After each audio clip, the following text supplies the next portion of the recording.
Trinamool BJP নায়ক নায়িকার সংসদে পাঠায়। সিপিআইএম প্রার্থী নীরব খা বললেন মেমারিতে, তৃণমূল বিজেপি সহজেই মানুষের মন জয় করতে চায়। নায়ক নায়িকা দেব, মিমি, লকেট, রচনা এদের সংসদে পাঠায়, কিন্তু ওরা মানুষের জন্য আওয়াজ তোলে না সংসদে।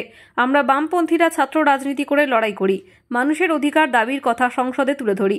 ঠিক এইভাবেই বর্ধমান পূর্ব লোকসভা কেন্দ্রে সিপিআইএম প্রার্থী নীরব খা বক্তব্য রাখলেন পূর্ব বর্ধমান জেলার মেমারি শহরে। সোমবার বর্ধমান পূর্ব লোকসভা কেন্দ্রে সিপিআইএম প্রার্থী নীরব খাঁয়ের সমর্থনে শহর মেমারিতে অনুষ্ঠিত হল সিপিআইএমের মিছিল। এদিন মেমারি চকদিঘি মোড় সংলগ্ন লরি ইউনিয়নের সামনে থেকে সিপিআইএম প্রার্থী নীরব খাঁকে সাথে নিয়ে মিছিল করেন সিপিআইএমের কর্মী সমর্থকরা। এরপর মেমারি চকদিঘি মোড় হয়ে কৃষ্ণবাজার স্টেশন বাজার হয়ে বামুনপাড়া মোড়ে এসে মিছিলটি শেষ হয়। মিছিল শেষে সেখানে একটি পথসভা অনুষ্ঠিত হয়। তার সঙ্গে মিছিলে পা মেলান বর্ধমান জেলা কমিটির সদস্য সনত ব্যানার্জি, বর্ধমান জেলা কমিটির সম্পাদক মণ্ডলীর সদস্য অভিজিৎ কোঙার এবং মেমারি পশ্চিম এরিয়া কমিটির সম্পাদক প্রশান্ত কুমার, সিপিআইএম নেতা পীযূষ বিশ্বাস, পিন্টু ভট্টাচার্য সহ অন্যান্য দলীয় কর্মী সমর্থকরা। পথসভায় বক্তব্য রাখেন সিপিআইএম নেতা সুকান্ত কোঙার এবং সিপিআইএম প্রার্থী নীরব খা। মিছিল থেকে প্রার্থী নীরব খান সাধারণ মানুষের সঙ্গে কথা বলেন এবং তাদের সমস্যার কথা শোনেন। এরপর মিছিল শেষে তিনি জানান, নির্বাচনে জয়লাভ করলে সাধারণ মানুষের দৈনন্দিন সমস্যা সমাধানে প্রথম কাজ। সেই সাথে শহর মেমারিতে রেল ওভারব্রিজ সহ অন্যান্য সমস্যাগুলোকেও গুরুত্ব সহকারে সংসদে তুলে ধরে সমস্যার সমাধান করা হবে বলেও তিনি জানান। নূর আহমেদের রিপোর্ট, 0 পয়েন্ট নিউজ, মেমারি।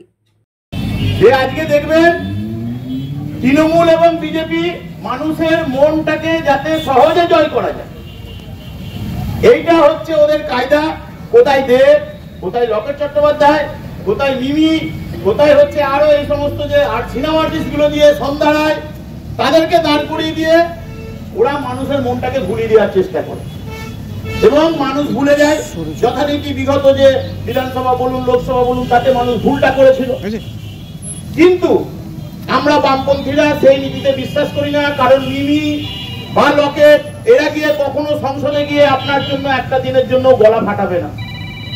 আমরা যখন থেকে ছাত্র রাজনীতি করি তখন থেকেই আমরা মানুষের জন্য, ছাত্রদের জন্য দাবি, আজকে শিক্ষকদের জন্য বা সাধারণ মানুষের জন্য যে দাবি করি, এটা আমাদের কমরেড সুকান্ত দা বলেছে। মানে আপনাদের মনে রাখতে হবে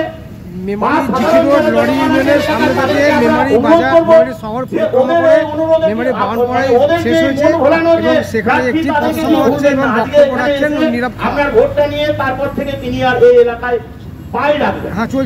আজকে দেখবেন টিভিতে কি বিজ্ঞাপন দিচ্ছে যে মোদী পরিবার একবার লেটেস্ট অ্যাড। এর আগে বলছিল মোদী গ্যারান্টি, তাতে হাঁপিয়ে গেল।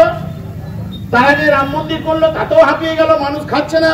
কারণ বামপন্থীদের কথাটাই ক্রমশ মানুষের কাছে ভিত্তি পাচ্ছে এবং যার ফলস্বরূপ আমাদের বিগত যে বিধানসভা নির্বাচনের থেকে পঞ্চায়েত নির্বাচনে আমাদের বহু সিট বা হচ্ছে যে বহু যে ভোট শতাংশ, সেই শতাংশটা অনেকটাই বেড়েছে। ফলে আগামী দিনে আরো বাড়বে। এই সমস্ত থেকে ভুলিয়ে দেওয়ার জন্য কি করলো না, ওরা হচ্ছে যে আজকে শুরু করেছে যে মোদী পরিবার। আরে মোদীজি, আপনার তো